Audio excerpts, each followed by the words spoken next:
네, 1월 12일 화요일 오늘의 킹슈맨 시작합니다. 화요일은 언론문화평론계의 보석이죠. 강유정 의원과 함께합니다. 네, 안녕하셨어요. 네, 안녕하세요. 네, 2주 동안 잘 지내셨나요? 네, 뭐 이렇게 다행인지 불행인지 모르겠지만 덕분에 2주 동안 좀 푹 쉬었습니다. 네. 뉴스공장의 1일 MC로 등장하신 거 잘 봤습니다. 네. 너무 잘하시더라고요. 아니요, 제일처럼 자랑스럽게 봤는데 네.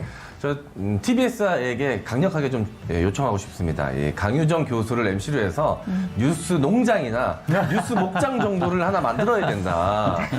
저는 그렇게 주장하고 싶습니다. 네. 예. 알겠습니다. 감사합니다.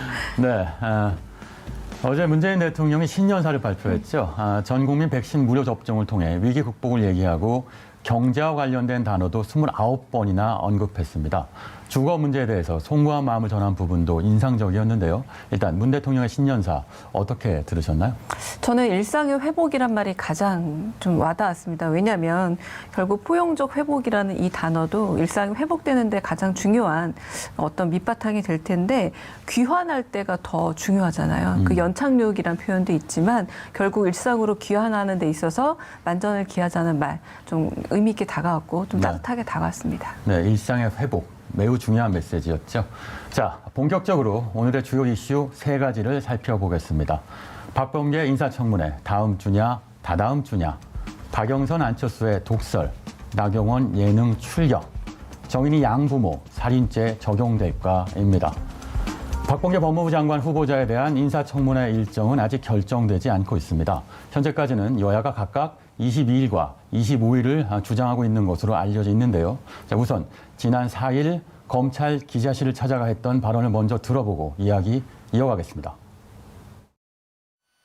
문재인 대통령께서 저를 법무부 장관 후보로 지명한 이유는 검찰개혁의 마무리 투수가 되어달라는 뜻으로 알고 있습니다. 이제는 우리 검사들이 검찰개혁에 동참해 달라는 간곡한 말씀을 드리는 것이 오늘 두 번째 이야기입니다. 다양한 의견이 있어야 됩니다. 또 외부와의 소통도 있어야 됩니다. 저는 그것을 공존의 정의라고 이름 붙이고 싶습니다. 정말로 좋은 인사를 할 수 있도록 준비를 하겠습니다. 네, 김준욱 공수처장 후보자의 인사청문회 다음 주 월화 중으로 진행될 것 같습니다. 자, 그런데 박범계 법무부 장관 후보자에 대한 인사청문회 일정은 아직도 결정되지 않고 있죠. 자, 이번 인사청문회 잘 진행될까요?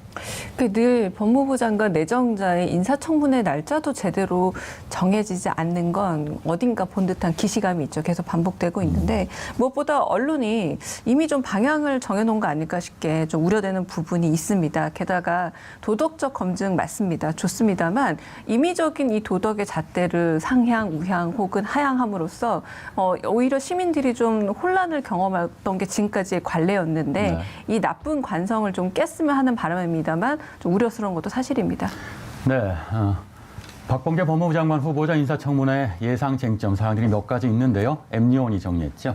네, 박 후보자의 청문회 쟁점 사항 크게 4가지로 정리를 할 수 있을 것 같습니다. 자, 먼저 첫 번째, 이 재산 신고 누락 의혹이 있습니다. 박 후보자 명의로 충북 영동에 선산이 있는데요. 크기는 2만여 미터 제곱, 평수로는 6,400평 정도 되고요. 공시지가로 땅값이 총 2천만 원 정도가 됩니다. 이 박 후보자 측의 주장은 말 그대로 선산이기 때문에 집안에서 대대로 소유하고 있는 땅이고 매매가 불가능하고 이익 실현이 불가능한 땅이기 때문에 재산으로서의 인식이 없었다. 하지만 누락한 것은 책임이 있다라고 생각을 한다라며 사과를 했습니다. 자, 두 번째, 이 고시생 폭행 의혹이 있습니다. 2016년 11월경 이 사법시험 존치를 주장하는 고시생 2명이 이 박 후보자가 머물고 있는 오피스텔 앞으로 찾아와서 이 사법시험 존치를 강제를 호소하는 과정에서 멱살을 잡혔다라고 주장을 했는데요. 박 후보자 측은 강력하게 부인을 했습니다. 자, 그리고 다음 의혹으로는 가족 임대소득 신고 누락 의혹이 있습니다. 자, 2015년에 부인의 상가 임대소득이 있음에도 불구하고 배우자 공제를 받았다라는 의혹인 것인데요. 부인이 이 상가 임대소득으로 이제 917만 원의 1년 총 소득이 있었는데 이 배우자 공제는 1년 소득 100만 원 이하여야지만 받을 수가 있는 것이었거든요. 자, 이 부분에 대해서는 처가에서 관리하는 재산이기 때문에 박 후보자 본인은 인지하지 못했고 2017년에 인지한 후 전부 납부를 했다라고 해명을 했습니다. 자, 그리고 네 번째 의혹, 측근에게 일감 몰아주기 의혹이 있습니다. 이 박 후보자의 캠프 출신 측근이 운영하는 선거 공보물 제작 업체가 있는데요. 이곳에 이제 박 후보자의 지역구 지역 의원들이 이 선거 공보물 제작을 밀어줬다라는 의혹이 있는 것입니다. 이 부분에 대해서는 관여한 바 없다라고 강력하게 주장을 했는데요. 자, 이 선거 공보물 제작 업체 같은 경우는 보통 이제 아는 지인에게 소개를 받는 경우가 많습니다. 모르는 업체랑 계약을 하고 진행을 했다 사기를 당하는 경우가 많거든요. 산 증인인 오창석 의원이 있지 않습니까? 네. 모르는 업체랑 했다가 굉장히 크게 사기를 당했었죠. 사실 저도 출마했을 때 우리가 흔히 말하는 그 유세 차량 있죠. 유세 네. 차량부터 공보물, 사진 찍는 거, 홍보 영상 찍는 거, 명함 파는 거, 점포 만드는 거까지 흔히 말해서 턴키 발주를 맡깁니다. 네. 근데 이거를 믿지 못하는 사람한테 의뢰한다는 것 자체가 말이 안 되는 것이고요. 네. 저 같은 경우도 부산에 출마했을 때 부산에 출마했었던 선배들한테 어떤 업체가 있는지 좀 알아봐 달라고 얘기를 했었고 직접 말씀해 주지 않고 그 당시 보좌관이라든지 캠프에 있었던 사람들이 추천을 해 주셨어요. 그중에 제가 선택을 했었거든요. 그렇기 때문에 이 부분을 박범계 의원이 직접 나서서 여기 해라고 얘기하는 것 자체도 이상한 거고요. 오히려 그 사람들이 요청을 했을 가능성이 더 높습니다. 네. 네, 좀 더 자세하게 몇 가지 짚어볼까요? 자, 지난 2016년 11월 23일 오후 10시였습니다. 박범계 후보자가 자신의 주거지 앞에서 한 고시생의 멱살을 잡았다는 의혹이 일고 있습니다. 이를 두고 양측 입장이 첨예하게 대립되고 있는데 일단 어떤 내용인가요? 네, 맞습니다. 2016년 11월 23일이었습니다. 이 사법시험 존치를 주장하는 고시생 2명이 이 박 후보자가 거주하고 있는 오피스텔 앞에서 박 후보자를 기다리고 있는 상황이었고요. 박 후보자가 등장하자 이제 그 앞으로 나서서 길을 막고 사법시험 존치를 호소하는 과정에서 본인이 이제 멱살을 잡혔다. 그리고 강제로 얼굴 사진까지 찍혔다라고 주장을 하고 있는 상황이고요. 박 후보자 측은 반대다. 오히려 내가 폭행을 당할 뻔한 상황이었고 매우 위험천만한 상황이었다라고 주장을 하고 있는 상황입니다. 네, 부당소득공제 논란도 일고 있죠. 자, 수년간 아내의 부동산 임대소득을 정확히 신고하지 않아서 200만 원 정도 세금 공제를 받았다. 이런 주장인데요. 이건 어떤 내용인가요? 네, 일단 집사람 명의의 대구에 한 상가가 있었다라고 합니다. 집사람이 대구의 한 상가 소유자로 있고 임대사업자로 등록이 됐다. 그러나 사실은 장모님이 다 관리를 해서 임대 수입이 들어오는 것도 그때는 몰랐고 2017년 처음 알게 됐을 때 4년치 200만 원 정도를 일괄해서 다 납부했다라고 합니다. 4년치 200만 원, 1년에 50만 원 정도였습니다. 물론 납부하지 않은 것은 잘못된 것이라고 할 수 있으나 이것을 고의로 재산 증식을 하거나 재산을 은닉하려는 의도가 있었다라고 보기는 좀 어렵다라고 저는 생각이 들고요. 네. 일단 박범계 의원 같은 경우는 대전 서구에 2008년에 출마했다가 한번 낙선합니다. 그리고 2012년에 처음 당선돼서 계속 내리 3선 당선이 된 것인데 2017년에 인지하고 이미 다 납부를 했기 때문에 만약에 2021년 장관 후보자가 되기 직전에 납부했다면 조금 의도가 있고 은닉의 의도가 있겠지만 이미 3년 전에 다 납부가 완료가 되었기 때문에 이것을 재산과 관련돼서 어떤 과도하게 몰아가기는 좀 어렵고 금액 자체도 사실은 1년에 50만 원이기 때문에 이걸 어떻게 크게 뻥튀기 할 수도 없는 부분이라고 저는 생각합니다. 네, 또 다른 부분도 짚어볼까요? 그러니까 박범계 후보는 윤석열 검찰총장과 사법연수원 23기 동기로 알려져 있습니다. 자, 오늘 청문회에서 윤 총장에 대한 태도 변화에 대한 질문도 있을 것으로 보여지는데요. 자, 일단 왜 변화한 걸까요? 강우정 교수. 글쎄요, 이 주목도를 어디에 두느냐, 그러니까 스포트라이트를 어디에 두느냐에 따라서 해석이 굉장히 달라질 문제인데 이 대중의 반응이라던가 소위 말하는 세간의 평가가 먼저 달라진 게 누군지를 좀 봐야지 않을까 싶습니다. 그러니까 박범계 그 내정자만 의견을 바꿔서 아주 돌출적인 변화를 보이고 있는 것인지 네. 이때 별로 필요한 게 상식적 수준의 평가라는 거거든요. 상식적 수준에서 어떤 분에 대한 평가가 훨씬 더 많이 바뀌어서 아예 지금은 판도가 바뀐 다른 평가를 받고 있는지를 본다면 저는 이게 그렇게 중요한 문제가 아니라고 보는데 언론이 이미 허구적인 대립구도를 만들어버린 겁니다. 그래서 1대1 대립구도를 만들었고 추윤 갈등을 통해서 약간 재미를 봤다 혹은 어떤 점에서 주목도를 끌었다고 판단한 언론이 판이 한 번 더 이번엔 또 다른 어떤 박윤 갈등 같은 것을 미리 만들고 싶어서 짜놓은 억지스러운 좀 판이 아닌가라는 생각이 들어서 좀 우려스럽기도 합니다. 네, 윤석열 총장과 박범계 후보자에 대한 대립 갈등 만들려고 한다 언론이. 자, 어떻게 생각하세요? 일단은 이 부분에 대해서는 두 사람이 맞붙었을 때가 뭐 인사청문회 또는 그 전에 전 정권에서 윤석열 총장이 좌천이 됐을 때 등등의 워딩 간의 이야기인데 지금 일단 법무부 장관과 검찰총리 서로 신분이 완전히 다 달라졌습니다. 네. 그리고 이제 검찰 개혁이 사실상 거의 마무리가 됐어요.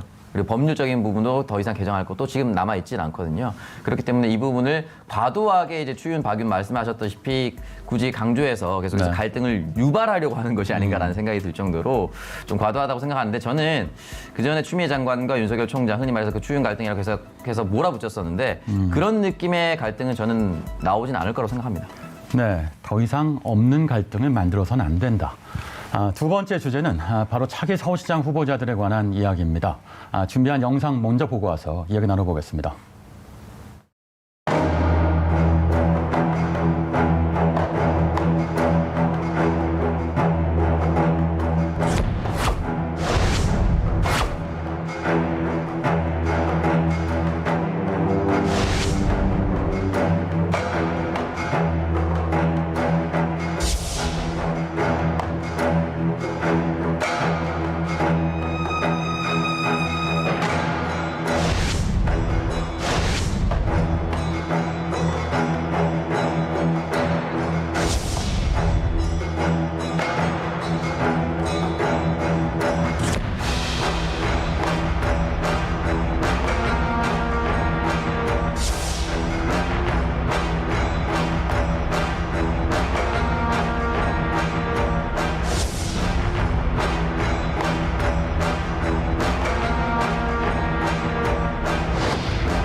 네, 여권의 가장 유력한 서울시장 후보로 거론되고 있는 박영선 중소벤처기업부 장관이 오랜만에 누군가를 향해 독서를 날렸습니다. 자, 어제 오전 한 라디오 프로그램에서였는데요. 어떤 내용인지 또 누굴 향한 독설이었는지 직접 들어보고 오겠습니다. 지금 야당의 움직임을 보면요. 네. 그 갈지자 행보를 지속하는 분에게 서울을 맡겨도 되느냐에 대한 어떤 그런 물음 이런 것도 지금 지속되고 있습니다. 갈지자 행보를 보이는 사람이라면 누구를 말씀하시는 걸까요? 그래, 혹시 안철수 대표를 좀 염두에 두신 걸로 해석을 해도 됩니까? 그거는 저는 앵커님 아니면 뭐 청취자 여러분에게 맡기도록 하겠습니다. 그래서 그런 과거에 어떤 일어났던 일들을 가지고 내가 그거를 해지하기 위해서 뭘 해봐야 되겠다. 이런 미래 비전은 저는 지금 시대에는 맞지 않다라고 생각하고요. 네, 직접적으로 누구라고 실명을 거론하진 않았죠. 하지만 갈지자 행보를 지속하는 분이라면 안철수 대표가 아니냐 모두가 그렇게 해석하고 있는데 오창석 평론가 어떻게 해석하세요? 지금 이제 서울시장 후보 유력 주자 중에서는 같은 당에 있는 우상호 의원을 갈지자 행보라고 하진 않았을 거고요. 네. 그리고 나경원 후보는 아직 아닙니다만 출마가 거의 확실시되고 있는데 굳이 따지자면 바른미래당으로 안 갔습니다. 네. 그러니까 그 정당에서는 계속해서 한 길로 왔다라고 볼 수가 있습니다. 그렇다면은 정당을 바꾼 사람은 지금 현재 안철수 국민의당 대표밖에 없고요. 네. 그리고 안철수 당대표 같은 경우 가장 높은 지지율을 현재 구가하고 있습니다. 네. 그렇기 때문에 아마 고도의 정치적 계산이 있다면 가장 높은 지지율을 가지고 있는 사람과 나의 싸움으로 빨리 만들어버리는 것이 정치인에게 굉장히 유리합니다. 그러니까 아마 이름은 언급을 하진 않았지만 결자 해지, 그러니까 예전에 출마를 한번 하려고 했었으나 하지 못했었던 사람까지 특정해 본다면 안철수 대표를 특정하는 것이다라고 볼 수밖에 없죠. 네. 박영선 장관이 안철수 대표를 견제한 것을 두고 서울시장 출마 결심을 굳힌 것 아니냐 이런 기대도 나오고 있습니다. 자, 본인 스스로도 크게 비중을 두고 있다 이렇게 밝혔는데요. 직접 들어보시죠. 지금 이제 선거의 여러 가지 상황이 매우 어려워졌는데 이렇게 어려워진 상황을 타개하는 여러 가지 방법 중에 더 품이 큰 민주당으로 국민에게 다가가는 길은 무엇일까? 대한 진중한 고민, 뭐 이런 것들이 있었다고 생각합니다. 그런데 예. 중기부 장관을 더 지속할 것이냐의 문제는 그것은 임명권자의 결정에 따라야 하는 것이고요. 다만 당이 필요하다라는 요청에 대해서는 네. 상황이 매우 어려워졌기 때문에 네. 저도 매우 크게 비중을 두고 생각을 하고 있습니다. 네, 여기서 더 품이 큰 민주당이라는 표현을 했죠. 자, 강주정 교수, 이게 무슨 뜻일까요? 아마 선거 때면 늘 등장하는 중도층 혹은 스윙보터라 부르는 그 층을 가리킬 텐데요. 무엇보다 지금 현재 합리적인 보수층들이 야권을 많이 이탈해 있는 상태입니다. 그러니까 아직 어디를 지지할지를 선택하지 못한 네. 그러나 또 이 지지계층은 어떤 선택적 이익 부분에 있어 상당히 예민한 계층이기도 한 겁니다. 그래서 소위 말하는 집토끼라 부르는 민주당에 대한 열혈 지지층도 있겠지만 결국 선거는 승리와 패배의 공학일 수밖에 없기 때문에 네. 결국 이 이탈해 있는 야권 지지층들 내지는 보수층들을 어떻게 끌어안을 것인가에 대한 고민으로 엿보입니다. 네, 중도층을 겨냥한 발언이다. 자, 오성석 평론가. 네. 네, 일단 뭐 더 품이 큰 민주당 뭐 여러 가지가 있겠지만 사실 선거 때 가장 유리한 지자체장 슬로건은 힘 있는 집권 여당 후보예요. 그러니까 힘 있는 집권 여당 후보라고 해서 내가 한 공약은 적어도 정부와 유관 협력을 해서 바로바로 실천할 수 있다. 네. 이게 가장 큰 거거든요. 지금 뭐 서울시장 후보 나오고 부산시장 후보는 정확히 정해지지 않았지만 두 후보다 양당 간 두 후보다 가덕신공항 유치 얘기할 겁니다. 네. 그러면 두 후보다 얘기하는데 누가 더 실행력이 있을 수 있을까? 그럼 청와대에 직접 얘기할 수 있는 집권 여당 후보가 더 나을 것이다. 이런 맥락이 분명히 있지 않을까라는 생각이 좀 듭니다. 네, 또 다른 후보 얘기를 해볼까요? 자, 그런가 하면 딱 일주일 전이었죠. 지난 5일 화요일에 나경원 전 의원이 한 종편 방송사의 예능 프로그램에 출연했습니다. 한번 짚어주세요. 네. 네, TV조선의 이 아내의 맛이라는 예능 프로그램에 나 전 의원이 출연을 했습니다. 이 해당 프로그램에서 나 전 의원은 이 화장기 없는 얼굴로 등장을 해서 뭐 세수하는 모습도 보여주기도 하고, 이 딸이 드럼 연주를 하면 그 옆에서 이 탬버린을 함께 치는 등 아주 평범한 엄마의 모습을 보여줬습니다. 방송을 본 이 일부 시청자들은 새침한 이미지인 줄 알았는데 소탈한 면을 봤다라는 평도 나오고 있는데요. 이 방송에서 남편에게 그 아들이 군입대 할 때 현장에 갈 수 없는 자신의 처지를 이야기하면서 그 재판에 증인으로 출석을 해야 돼서 이제 참석하지 못하는 상황이었는데 판사인 남편에게 이제 물어봤습니다. 그러자 이제 재판이 그런 게 아니야라고 남편이 대답을 하자 누군 판사 안 해봤어?라고 대답을 하는 장면이 굉장히 화제가 되는데요. 이 장면이 짤로 만들어져서 지금 확산되고 있는 상황이라고 합니다. 네, 지금 CG도 나갔지만 누군 판사 안 해봤어? 자, 저 짤 때문에 우리 제작진도 저 방송 찾아봤다고 하더군요.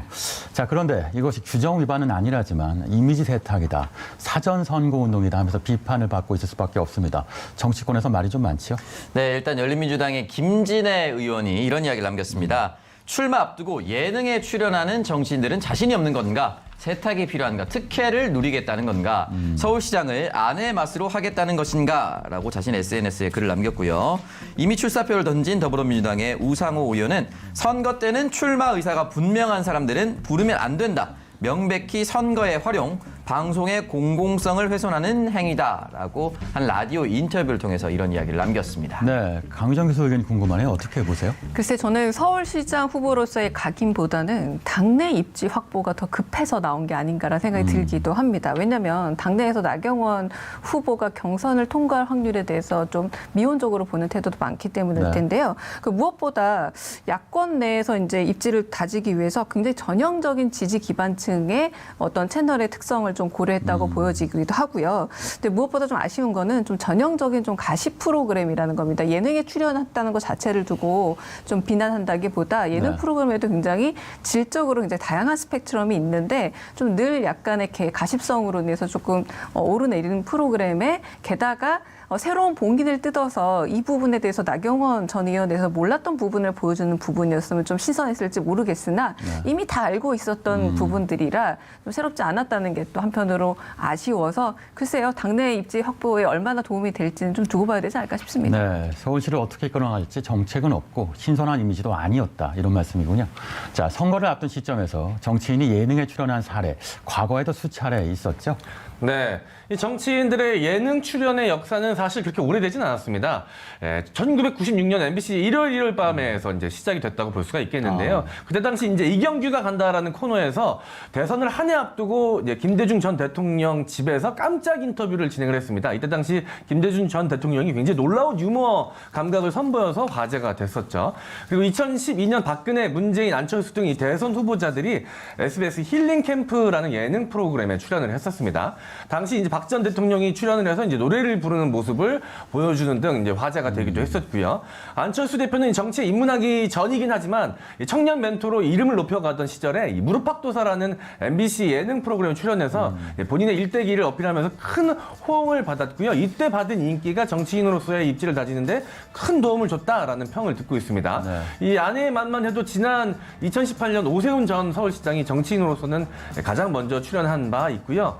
이재명 경기도지사는 이 성남시장 시절에 SBS 부부 관찰 예능이었죠. 이 동상이몽이라는 프로그램에 아내와 함께 그 심지어 일회성 출연도 아니고 고정 패널로 일정 기간 출연한 바가 있습니다. 네, 역시 MC 장원이 예능인이라 이 부분은 완전히 잘 알고 있군요. 네. 자, 오늘 박영선 장관도 같은 방송에 출연 예정이라고 하는데요. 이런 비판을 충분히 예상하면서도 정치인들이 예능 출연을 선택하는 것을 보면 확실히 얻는 것이 있어서 그런 거겠죠? 그러니까 다른 레거시 미디어 속의 많은 프로그램들, 특히 점잖다고 얘기될 수 있는 그런 토크 프로그램들이 많이 사라진 마당에 대중적 인지도를 높이기 위해서 아마 고심하다가 다들 결정을 내린 게 아닌가 싶은데요. 한편으로 베를루스코니라고 하는 이탈리아의 되게 유명한 언론 재벌이자 마침내 이탈리아의 정권까지 차지했던 그 인물이 시작이 사실은 예능 프로그램에서 자신의 입지를 다진 것이었습니다. 그러니까 소비자들은 이미 다 알고 계시긴 하겠지만 상당히 이 부분에 대해서 우리가 가면을 쓰고 접근하는 정치인들과 그리고 진짜 정책과 하고 미래의 비전을 가지고 자신의 공적인 인물을 띠고 있는 정치인을 좀 분리해야 될 필요가 있겠죠. 이미 분리하실 거라고 믿고 있습니다만 그렇지 않은 분들도 많기 때문에 좀 우려스러운 것도 사실이고요. 그럼에도 불구하고 이 포장된 이미지 세탁이란 말이 괜히 나오는 게 아닙니다. 그러니까 필요한 부분을 선택적으로 골라서 그 이미지를 연출할 수 있는 권한이 사실 누구한테 있느냐? 프로그램 연출자가 아니라 정치가에 상당히 주어져 있다라는 겁니다. 그런 부분에서 방송을 사유화한다는 것은 아닌지에 대해서 좀 우려되는 부분도 없지 않아 있습니다. 네, 이미지 넘어 진짜 모습을 봐야 한다. 자, 다음 이슈로 넘어가 보겠습니다. 오늘의 세 번째 이슈는 정인이 부모 13일 첫 재판 살인죄 적용될까입니다. 입양 부모의 학대로 생후 16개월 만에 숨진 정인이 사연에 전 국민이 공분하고 있는 가운데 양모에 대한 살인죄가 적용될지 관심이 쏠리고 있죠. 네, 강의정 교수.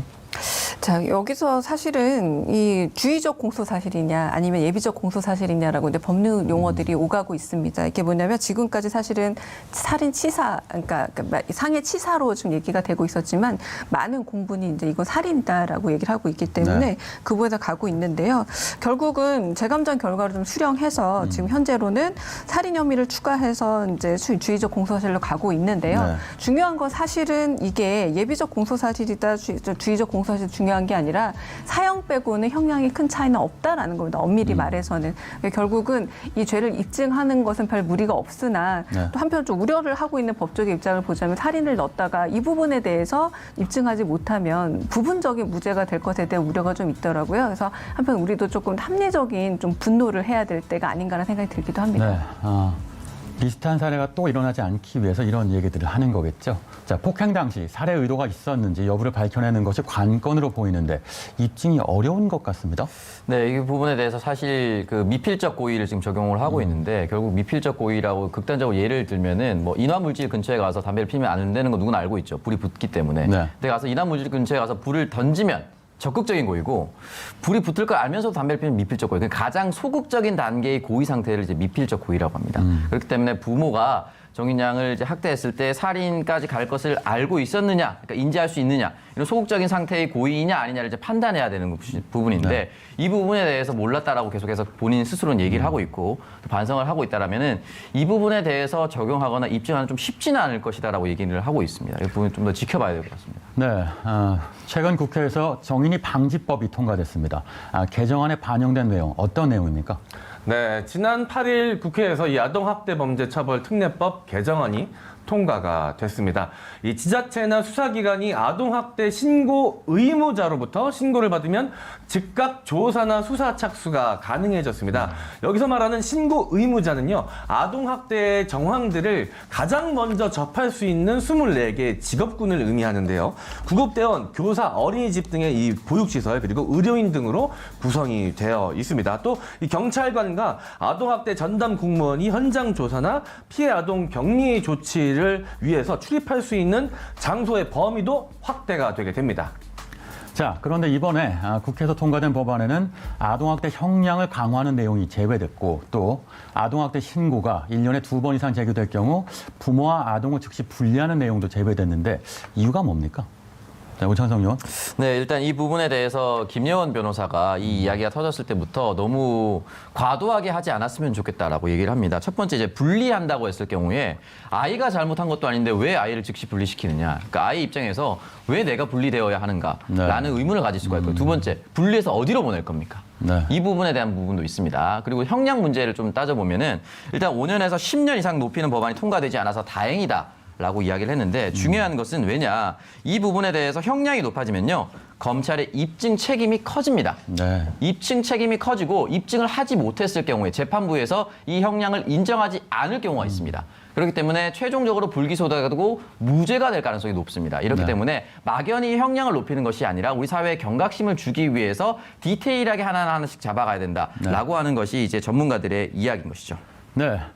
법안이 통과됐어도 정작 현장에선 정책을 실현할 전문 인력과 지원이 없다면 정책이 쏟아져도 제2의 정인이 비극은 반복될 수밖에 없을 겁니다. 이런 지적 한번 얘기해 주시죠.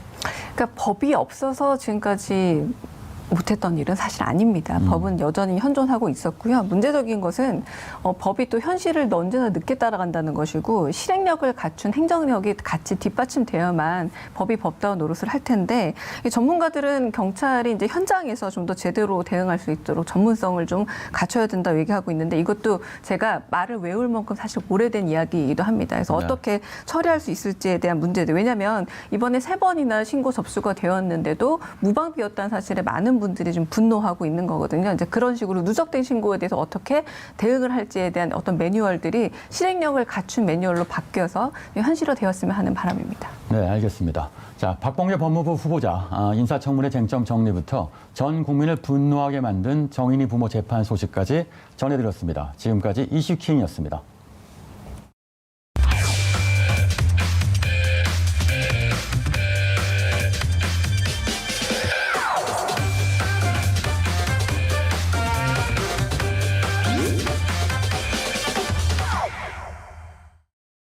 킹슈맨의 브로맨스 담당 저 MC 자원과 오창석 의원의 찰떡 같은 케미를 보여드리겠습니다. 티키타카 뉴스 오늘의 주제 공개합니다. 최강 북극 한파에 서울이 꽝꽝. 네, 노래 가사도 바뀌어야 될 것 같습니다. 손이 꽝꽝꽝, 발이 꽝꽝꽝. 너무 춥습니다. 예. 네, 지난 8일 북극발 한파로 체감 온도가 무려 영하 20도 아래로 떨어지는 등 추위가 그야말로 절정에 달했습니다. 그러다 보니 일상생활 곳곳 영향을 미쳤는데요. 킹슈맨의 이 한 작가분은 동파로 인해 수도가 얼어서 이틀 동안 씻지를 못했다라고 합니다. 그래서 그 작가분께 네. 제가 별명을 지어드렸어요. 꾀작가라고, 꾀대제 작가라고. 예. 네. 자, 여러분들의 수도 계량기는 안전하셨습니까? 멀지 않았습니까? 네, 저는요 수도 계량이 너무 걱정돼서 껴안고 자요. 네. 네. 썰렁했나요? 걱정이 돼서. 저는 다행히 오피스텔이라서 네. 얼거나 그러진 않았어요. 천만다행인 것 같아요. 네. 저도 다행히 얼지 않았는데 방금 말씀하신 것처럼 또 주거의 차이가 여기서 너무 표가 나더라고요. 그래서 네. 드라이기로 이 쬐라고 하는데 네. 어디다 코드를 꽂고 밖에 나가서 밖에 들어 있는 경우에 네. 참 난감하더라고요. 멋진데. 네. 여러모로 이번 이 한파 때문에 어려움을 겪으신 분들이 많이 계실 것 같은데요. 이 온라인상에서는 이 강추위를 인증하는 이른바 얼었어 시리즈가 등장을 했다고 합니다. 어떤 시리즈인지 오창석 의원이 설명을 좀 해주시죠. 네, 사진과 함께 설명드리도록 하겠습니다. 한강과 바다까지 얼어붙는 강추위가 지속되면서 SNS의 이 얼었어 시리즈가 계속해서 이어지고 있는데요. 온라인상에서 이 강추위를 인증하는 정수기 물 지금 정수기 물이 차여져 있는 다 얼음으로 바뀐 아, 저기 다 언 건가요? 네, 얼어 있는 상황입니다. 그리고 수도가 얼어져 있고요. 텀블러 속에 들어있는 물이 꽁꽁꽁 얼어버리면서 이 인증샷 릴레이가 계속해서 이어지고 있습니다. 네. 자, 이번 한파로 인해서 동파 사고와 피해가 엄청났다라고 합니다. 어느 정도였습니까? 네, 일단 사진과 함께 또 설명을 드릴 필요가 있을 것 같은데 북극 한파로 인해서 수도 동파로 11일입니다. 지금 계단을 보시면 알겠는데 이게 사실은 거의 그 폭포 떨어질 때 고드름 네. 얼듯이 지금 계단이 전부 얼음으로 바뀌어버린 상황입니다. 와, 네. 이 중앙재난안전대책본부에 따르면 한파가 본격화한 지난 6일부터 11일 오전 6시까지 전체 동파 사고는 7,521건에 달했다라고 발표했고요. 계량기 동파가 7,207건, 수도권 동파가 314건이었다라고 합니다. 작년 겨울에 비해서 2배 이상 늘어난 수치라고 합니다. 네. 보통 이 동파 사고를 막으려면 이 물을 살짝 틀어놓으라고 하지 않습니까? 네. 근데 이제 오래된 아파트 같은 경우는 이 뒷베란다에 이제 세탁기를 놓으면서 이제 세탁기가 물이 얼면 작동이 안 되기 때문에 살짝 틀어놓는데 이런 경우에는 아래층에 사시는 분들이 큰 피해를 입는 경우가 종종 벌어지더라고요. 그래서 또 이제 어려워하시는 분들이 계신데 이 외에 좀 다른 방법이 있으면 좀 알려주시죠. 네, 전통적인 방법 여러 가지가 있는데 일단 물을 살짝씩 틀어놓는 거 이거 좀 위험하다라고 하시면은 네. 쓰지 않는 헌옷들 있죠. 이 네. 헌옷들을 이 수도관 같은 경우에서 살짝 감싸줘서 온도를 좀 낮춰주는 방안도 있고요. 그리고 외부에는 테이프로 밀봉을 해야지 이 동파를 막을 수가 있다라고 합니다. 또 장기간 집을 비울 경우에는 앞서 말씀드렸다시피 수도꼭지를 정말 조금씩 싱크대를 통해서 흘려보내는 방법도 있고요. 만약에 이 수도관이 그럼에도 불구하고 얼었을 때는 미지근한 물이나 드라이로 녹이거나 또는 따뜻한 물을 적신 수건으로 수도관을 감싸는 형태로 해서 녹여주는 것이 좋다라고 얘기를 합니다. 네. 자, 요즘같이 이렇게 추울 때는 술 한 잔이면 이 체온이 좀 올라가는데 도움이 된다. 뭐 이런 생각으로 추위를 더 탄다고 생각을 해서 이 한 잔씩들 하시는 분들이 계신데 이게 오히려 도움이 안 된다라고 하더라고요. 네, 사실 뭐 기분 탓이다 이렇게 볼 수도 있는데 네. 오히려 혈관을 확장시키는데 중추신경을 마비시켜서 우리가 네. 온도를 잘 못 느끼는 뿐이지 아. 오히려 체온을 낮추는 효과를 가져온다고 합니다. 그렇기 네. 때문에 술 한 잔 마시면 체온이 올라간다라고 하는 것은 낭설이고요. 네. 믿지 마시고 오히려 술을 자제할 것을 권고드립니다. 네, 이 따뜻한 가정에서 이 가족과 함께 옹기종기 모여서 함께 지내는 것이 한파를 이겨내는 가장 좋은 방법인 것 같습니다. 지금까지 MC 장원과 오창석의 티키타카 뉴스였습니다.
네, 오늘의 킹덤 주제 강의정 교수가 뽑은 2021 대한민국 키워드입니다.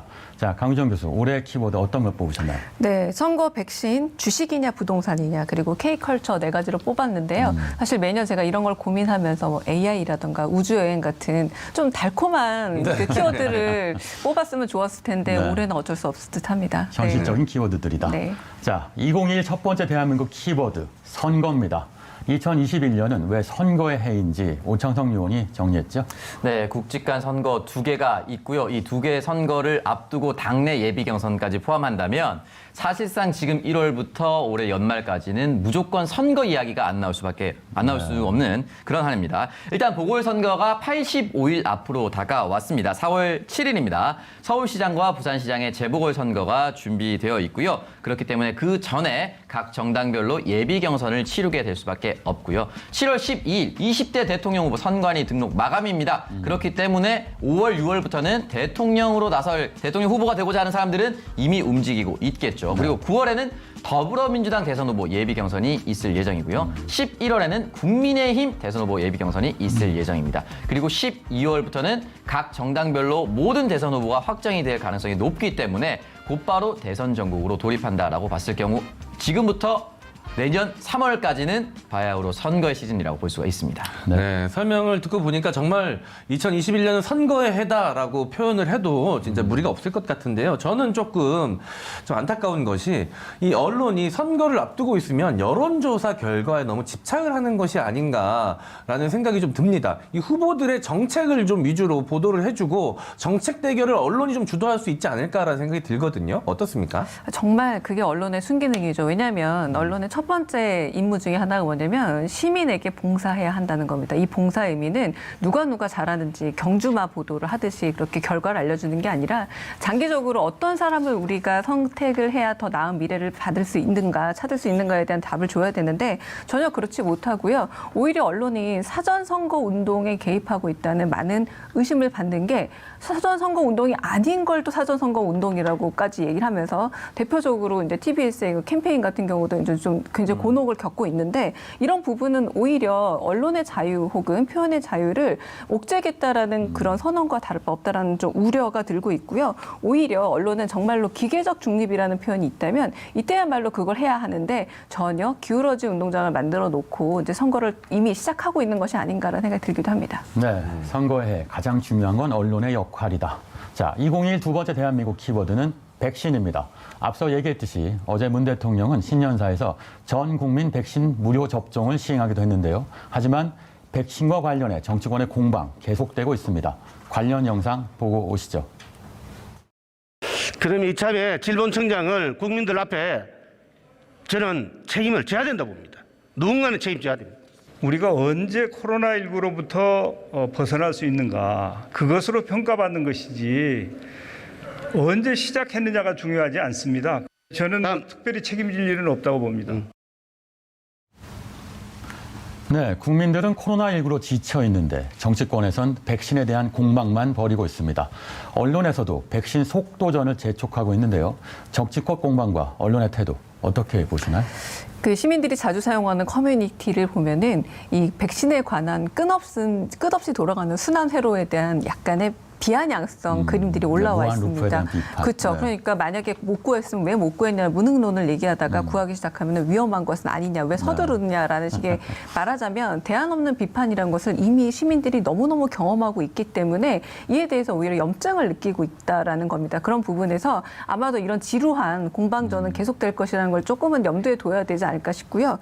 게다가 또 소수 혹은 특이한 종교 단체들이 또 이 백신에 대해서 다른 어떤 아주 불편한 사실 혹은 음모론들을 퍼뜨리고 있기 때문에 백신이 이제 들어오기로 확정이 되어 있습니다만 접종 과정에서 또 엄청난 또 이런 또 논란들이 벌어지지 않을까라는 생각이 들기도 합니다. 네. 정부에서는 다음 달부터 전 국민 백신 무료 접종을 계획하고 있습니다. 자, 여기서 잠깐 킹덤 퀴즈 드리도록 하겠습니다. 자, 다음 중 코로나19 백신 우선 접종 1순위는 누구일까요? 보기 함께 보시기 바라겠습니다. 자, 1번 요양병원 노인, 2번 의료진, 3번 만 65세 이상 노인. 자, 정치 천재에 이어서 이제 백신 천재에 도전하고 있는 오창석 의원 정답에 도전해 보시기 바라겠습니다. 네, 1, 2, 3번이 있는데 일단 고위험군이 먼저 맞아야 된다라는 이야기 많이 들어보셨을 것 같은데 1번, 3번 둘 다 노인이라고 적혀 있으나 앞자리가 좀 다르죠. 그러니까 요양병원에 계신 노인분들은 요양이 필요하다라는 뜻이기 때문에 아무래도 일반 만 65세 노인보다는 더 필요할 것이라고 생각이 들고요. 그렇기 때문에 의료진들도 필요하지만 의료진에 앞서서 훨씬 더 건강이 위험한 1번 요양병원에 있는 노인이 가장 먼저 접종받아야 됩니다. 네, 자, 이번 문제는 좀 변별력에 제가 실패한 것 같습니다. 이게 어느 정도 유추가 가능한 정답이었습니다. 맞습니다. 1번 요양병원 노인입니다. 질병관리청은 백신 우선 접종 대상자를 이달 안에 확정할 방침인데요. 1순위는 요양병원 등 이 집단시설 생활 노인분들이시고요. 2순위는 코로나19 의료기관 종사자와 요양병원에 종사하시는 의료진 분들입니다. 자, 그리고 3순위는 보건소 직원, 그리고 4순위는 만 65세 이상 노인분들입니다.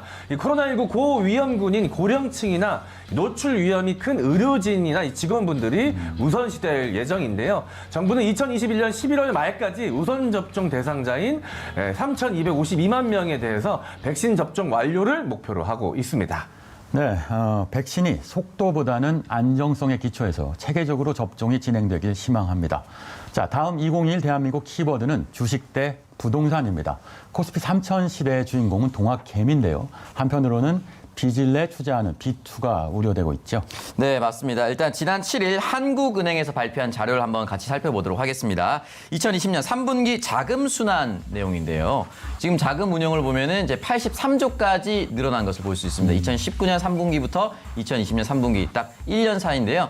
약 2배 이상 늘었습니다. 40조에서 83조로 늘었고요. 자금 조달 역시 24조에서 53조로 2배 이상 훨씬 더 늘어난 상황인데 이 자금 조달과 이 금융 부채 모두 2009년 통계 집계 이래 역대 최대치를 찍었다라고 얘기를 합니다.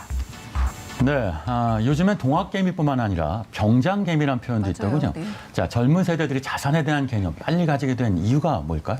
그러니까 군대에서 휴대폰을 쓸 수 있으니까 이제 저녁에 받아서 미국 주식을 투자한다는 겁니다. 그때 아, 장이 네. 닫혀 있으니까 네. 이제 그 정도로 굉장히 예민한데요. 한편으로는 이렇게 많은 주식 이제 3천 넘은 건 좀 경사이긴 합니다만 실물 경제로 이제 돈이 돈다기보다 이제 투자처로 간다는 점에서는 조금 어려운 부분도 네. 있죠. 아마 이 세대들은 전쟁 이후 세대들이 생존력에 대해서 굉장히 강인한 어떤 모습을 보였다면 이 세대들은 98년 IMF고 2008년 그 서프라임 모기지 사태를 경험하면서 네. 경제적인 자립에 대한 민감도가 굉장히 높고 한편은 경제적 생존력에 대해서 굉장히 아주 어린 시절부터 그 위기를 통해서 학습한 세대라고도 할 수 있을 텐데요. 네. 그런 부분에서 이제 저희 같은 40대들의 20대와 달리 네. 이제 경제적인 문제에 굉장히 민감하다라고 볼 수 네. 있겠습니다. 네, 저도 이제 40대 초반인데 이 재테크라고 할 수 있을 만한 이 투자를 작년에부터 처음 시작을 했거든요. 그러니까 요즘 20대들 보면 참 놀랍습니다. 제가 20대 때, 30대 때 재테크는 그냥 재테크였거든요. 제가 하는 거, 내가 하는 게 아닌 제가 하는 재테크였는데 지금의 20대들은 굉장히 일찍 이 재테크 시장에 좀 뛰어드는 것 같습니다. 네. 그런데 좀 걱정이 되는 부분도 분명히 있습니다. 이 코로나19로 인해서 취업과 이 경제가 이 어려운 건 사실이지만 이 언론이 너무 이 젊은 세대들에게 이 영끌 부동산 투자나 주식 투자 이런 것들을 좀 부추기는 건 아닌가라는 걱정도 좀 들거든요. 한편으로는 주식에 대해서는 부정적인 의견들을 언론이 많이 내놓습니다. 왜 그런가 좀 살펴보면 전통적으로 우리나라 언론은 부동산에 호의적입니다. 왜냐하면 부동산 내지는 건축이라는 것이 굉장히 중요한 광고주이기도 하고 실질적으로 언론사를 소유하고 있는 경우도 많기 때문에 부동산 시세를 언론이 오히려 굉장히 또 한 지면을 할애해서 보여준다거나 광고 같은 것들을 많이 보셨을 텐데요. 좋습니다만 언론이 여기서 좀 이렇게 중심을 잡고 보여줘야 되는데 한편으로는 좀 기회적으로 활용하고 있는 게 굉장히 긴 역사가 있기 때문에 언론이 정보를 제공하는 것에 전적으로 믿어야만 합니다만 지금은 선택적으로 혹은 이제 합리적으로 판단해야 되는 것이 아닌가 생각이 듭니다. 네, 알겠습니다. 다음 2021 대한민국 키워드는 K컬처입니다. 코로나19 때문에 영화 시장에 직격탄을 맞았는데요. 올해는 스타 감독과 배우들이 귀환을 예고했다고요? 네, 맞습니다. 먼저 스타 감독들의 작품 먼저 살펴보도록 하겠습니다. 박찬욱 감독인데요.